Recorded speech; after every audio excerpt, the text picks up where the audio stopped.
வணக்கம் அன்பு நண்பர்களே. விளவங்கோடு சட்டமன்ற தொகுதிக்கான காங்கிரஸ் வேட்பாளராக தாரகை கத்பட் அப்படிங்கிறவங்க அறிவிக்கப்பட்டிருக்காங்க. தாரகை கத்பட்டுக்கு சீட் கிடைத்ததனுடைய பின்னணி என்ன, அதன் மூலமா காங்கிரஸ் நகர்த்தக்கூடிய காய் நகர்த்தல் என்ன அப்படிங்கறத பத்தி தான் இன்னைக்கு நம்ம இந்த வீடியோல பேச போறோம். வாங்க நம்ம வீடியோக்குள்ளே போயிடலாம். கன்னியாகுமரி மாவட்டத்துல கடைக்கோடியில் இருக்கக்கூடிய சட்டமன்ற தொகுதி தான் விளவங்கோடு. இன்னும் சரியா சொல்ல போனா தமிழகத்துக்கும் கேரளத்துக்கும் இடையில இருக்கக்கூடிய கடைசி தொகுதி இது. இந்த தொகுதியிலேயே தமிழும் மலையாளமும் கலந்த ஒரு வாசம் வீசக்கூடிய சட்டமன்ற தொகுதி. தமிழ்நாட்டுல மற்ற எந்த தொகுதிகளையும் விட காங்கிரஸ் கட்சிக்கு வலுவான வாக்கு வங்கி இருக்கக்கூடிய தொகுதி தான் விளவங்கோடு சட்டமன்ற தொகுதி.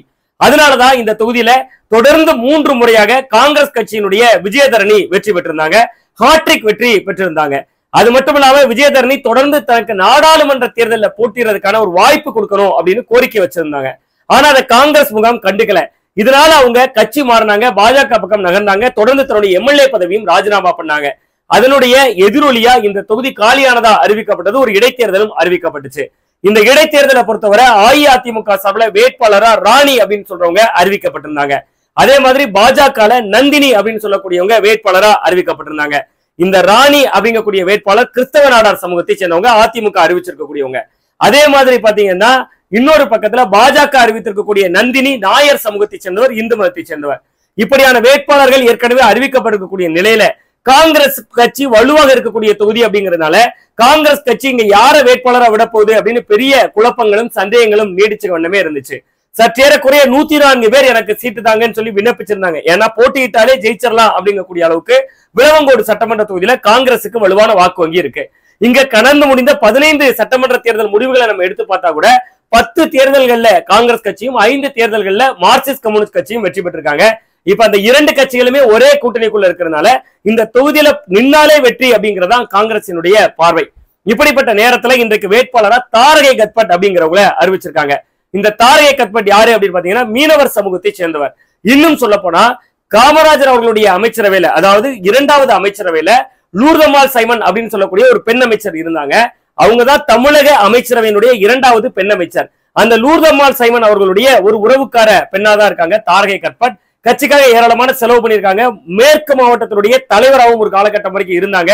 ஏராளமான கட்சி பணிகளுக்கு செலவு செய்து தன்னுடைய சொந்த வீட்டையும் அவங்க வித்திருக்காங்க அப்படின்னு சொல்லி செல்வ பெருந்தகையே இவங்களை பத்தி பேசுகிற பொழுது சான்றிதழ் தர்றாரு.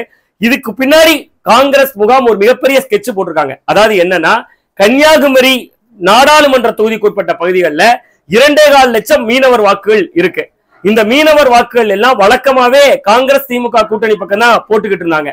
ஆனா இந்த முறை முதல் முறையா எங்களை எப்பவுமே ஓட்டு வங்கியா மட்டும்தான் பயன்படுத்துறீங்க, எங்களுக்கும் போட்டியிறதுக்கான வாய்ப்பு தரணும், பிரதிநிதித்துவப்படுத்தணும் அப்படின்னா மட்டும்தான் நாங்க பாராளுமன்ற தேர்தல்ல மீனவர்கள் எல்லாம் திமுக காங்கிரஸுக்கு ஓட்டு போடுவோம் அப்படிங்கக்கூடிய ஒரு ஸ்டாண்ட் எடுத்தாங்க.